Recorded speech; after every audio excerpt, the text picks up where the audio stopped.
Wakati wa Kenya tunaendelea kucomplain kuhusu cost of living, kuna bill iko pale parliament ambayo imeletwa na mbunge wa Rongo ambaye anaitwa Paul Abur, ambayo ningetaka Wakenya waelewe sana kuihusu. Kufikia sasa mnajua kwamba part of the things yenye inafanya cost of living ikuwe juu ama kila kitu ipande bei ni kwa sababu shilingi ya Kenya ina lose value ikilinganishwa na dola. Yani wakati Ruto alikuwa anaingia into power, dola moja ilikuwa inanunuliwa na shilingi za Kenya 120. Lakini 1 year later, dola moja inanunuliwa na 150 Kenyan shilling. So shilingi ya Kenya ime lose value. Tunatumia shilingi nyingi kununua dola moja. Ukiuliza wale wenye ni wasomi na wale ambao wanataka kutetea serikali ya Ruto, wanakuambia kwamba shilingi ya Kenya huwa ina lose value kwa sababu huwa hatu export, tuna import. Lakini ile kitu hawatakangi kudiscuss na hawezi taka conversation kuhusu ni kwamba export versus import zenye ziko saa hizi wakati wa Ruto ni same na zile zilikuwa wakati wa Uhuru, lakini wakati wa Uhuru at least dola ilikuwa affordable, ilikuwa 120. Saa hii wakati wa Ruto, saa hii dola ni 150. That means imepanda bei, na sio kwa sababu ya exports na si kwa sababu ya imports. So this is what hii bill yenye iko parliament is about, identifying the other loopholes zenye zinafanya shilingi ya Kenya lose value. Kwa wale hawaelewi depreciation ya currency inamaanisha nini, nataka ujaribu tu kuimagine that in August wakati Ruto alikuwa sworn in ama akiingia into presidency, $1 ilikuwa unauzwa 120. That means kama ulikuwa una import kitu ya dola moja, ungelipa ukitumia shilingi za Kenya 120. Let's assume ni mkate ilikuwa inauzwa $1. So hiyo wakati Ruto akiingia ungenunua at 120. 1 year later, hiyo dola ime lose value, dola moja tunainunua 150. So hiyo mkate the same yenye ulinunua 120 last year, kama unataka kuinunua leo na haijapanda bei in terms of dollar, bado inauzwa dola moja, leo utainunua 150. Now understand the difference. Leo unainunua 150 na last year Ruto akiingia ulinunua 120. What it means is that utaongeza 30 bob. Watu wakiulizwa wanasema that ni mkate imekuwa expensive, lakini si mkate imekuwa expensive. Remember, mkate bado ni dola moja, shilingi ya Kenya ndo ime lose value. So kitu inaweza kuwa haijapanda bei internationally, yani huko nje ya Kenya, lakini ikifika Kenya kwa sababu shilingi yenu ime lose value, haina value, munainunua expensively because the exchange rate between the Kenyan shilling and the dollar is high. I hope now you understand.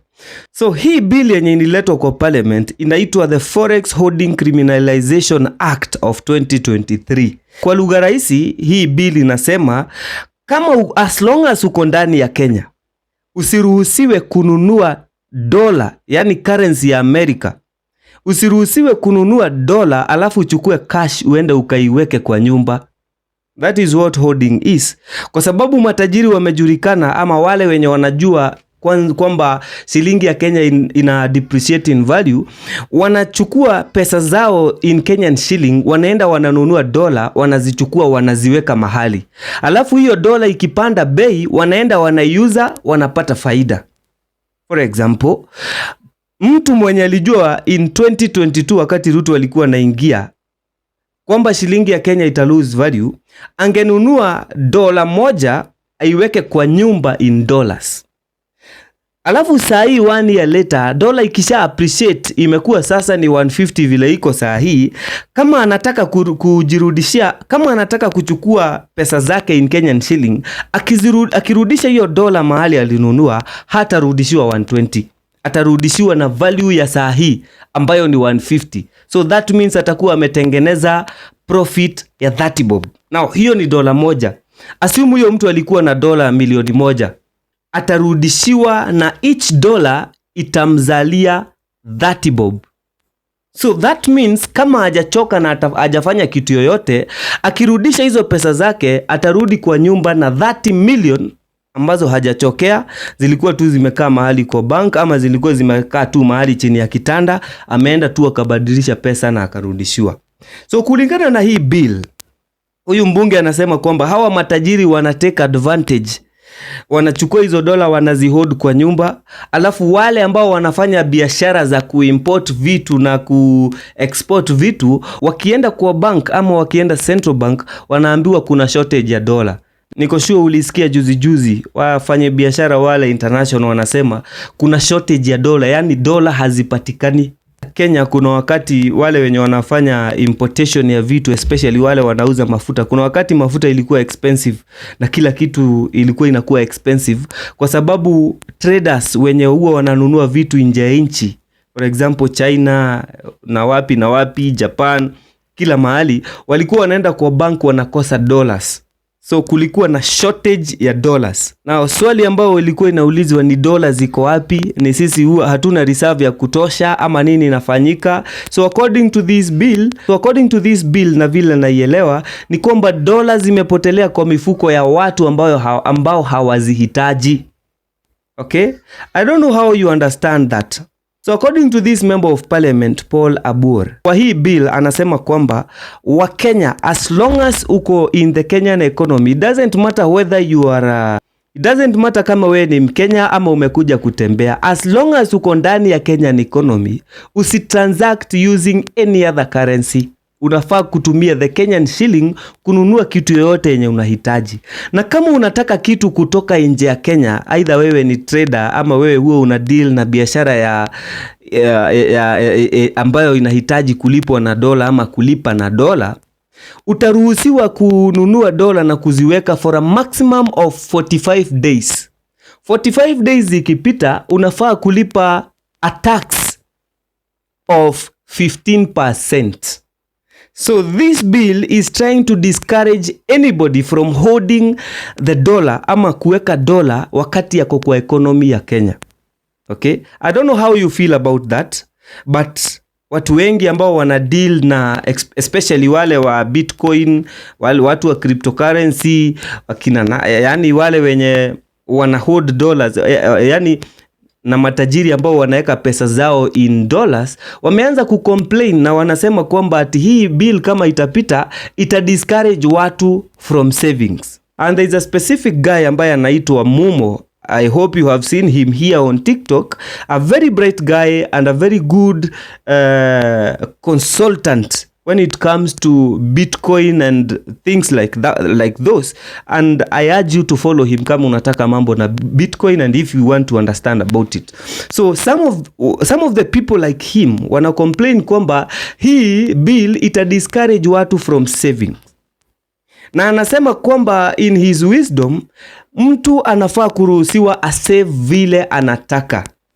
So therefore, wale wenye wana save in dollars, wanafaa kuruhusiwa waendelee kusave in dollars. Because clearly, the government has shown us that Kenya shillings cannot be saved. So what do? We have to look for the next currency that we can actually be able to put our wealth in.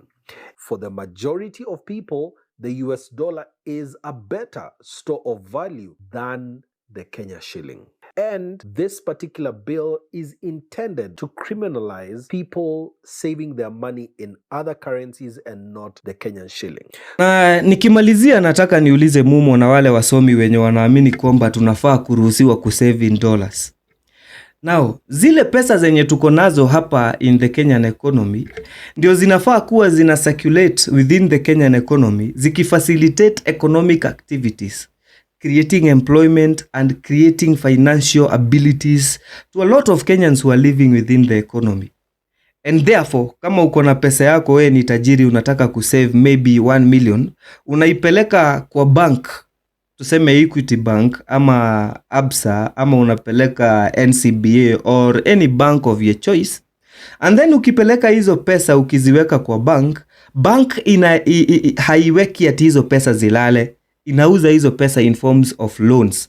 Yani wewe kama Mumo unaweka pesa 1,000,000 kwa bank. Alafu mimi kama Kim niko na idea ama niko na biashara ambayo nataka kuboost, ni create employment na ni create economic activities to improve the economy of Kenya. Naenda naomba loan, naendelea kufanya na hizo pesa biashara.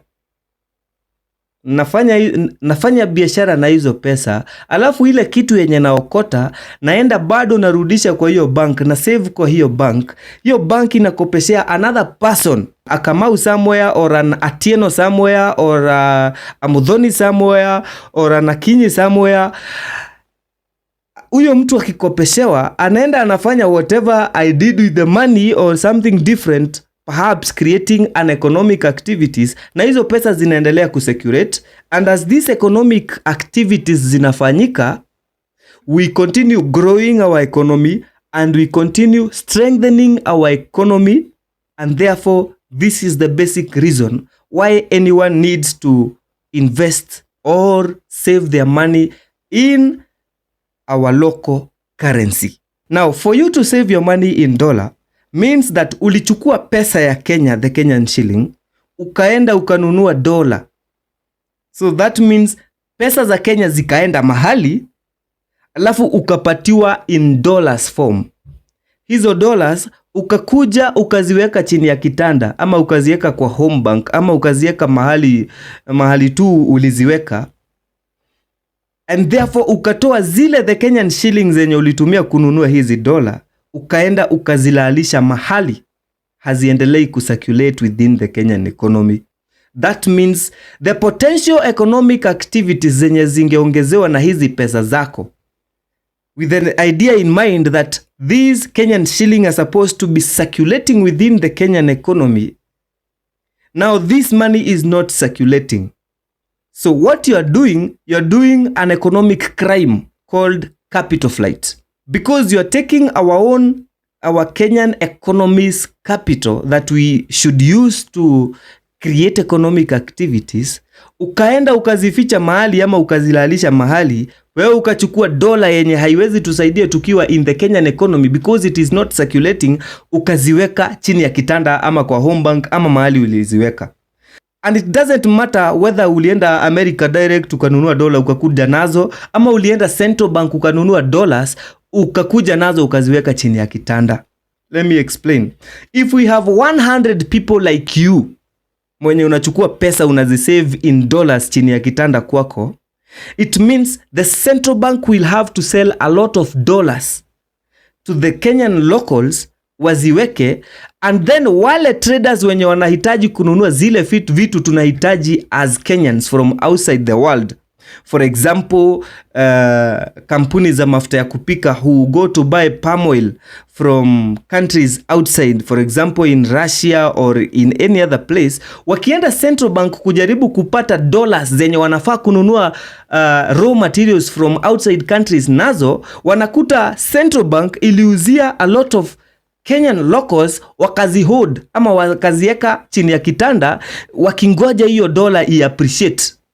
So hii dola iwezi uzika, na ukienda Central Bank ukiwa kama trader hauwezi pata dollars za kuenda kununua raw materials for essential products that we need. That means if you are an oil selling company, for example makampuni za fuel, I'm sure mulisikia President William Ruto juzi akisema kwamba alikuwa ameenda kunegotiate with the Saudi Arabian government so that we can buy oil using our own currency, but it was impossible.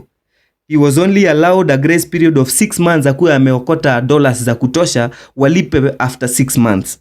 Okay, so there was shortage of dollars. So it means we are not denied fuel because we don't want to pay. We are denied because the currency that we have to pay is only our Kenyan shilling. We have a shortage of the dollars. Lakini dollars usisahau si kwamba ati America walikuja wakachukua dola zao wakaenda nazo. Ni kwamba dollars zimewekwa na akina Kim, zimewekwa na akina Mumo chini ya kitanda wakingoja dola i-appreciate. That means wakailalisha, and we can no longer be able to facilitate these economic activities za kununua raw materials za mafuta. Hatuwezi facilitate these economic activities za kununua fuel, and therefore this shortage increases the price of the dollar. That means the dollar is on a high demand than its supply. So Mumo na wale wenye mnasema turuhusiwe kutransact in dollars, are you telling us that we should continue denying Kenyans essential services and essential products, very basic, that they cannot live without, so that we can allow you to save so that we can allow you to keep your money in dollars waiting for it to appreciate, sisi tusumbuke na tupate mashida, tuendelee kukosa employment courtesy of lacking the money to transact, to create economic activities so that you can make money. Is that what you're telling us? Are you telling us to decriminalize capital flight? Are you telling us to be okay with economic crimes? Swali ya mwisho nikimalizia. Nikiweza toka Kenya niende Tanzania na niende nikiwa nimebeba shilingi ya Kenya, nikifika Tanzania siwezi pata service yoyote ama ninunue kitu yoyote. Wacha hata kitu kubwa, sweetie, siwezi nunua nikitumia the Kenyan shilling. Na nikifanya hivyo labda nijifiche, serikali ya huko isijue kwamba nimefanya hivyo. Because when I'm within their economy, I should use their currency to buy anything that I want. Nikitoka hapa niende USA, lazima ni convert pesa zenye niko nazo in Kenyan shilling, nizitoe from Kenyan shilling, niziweke into US dollar so that I can buy anything from boga to mkate to anything. Hata kulipa taxi, lazima ni convert pesa yangu from the Kenyan shilling to the US dollar.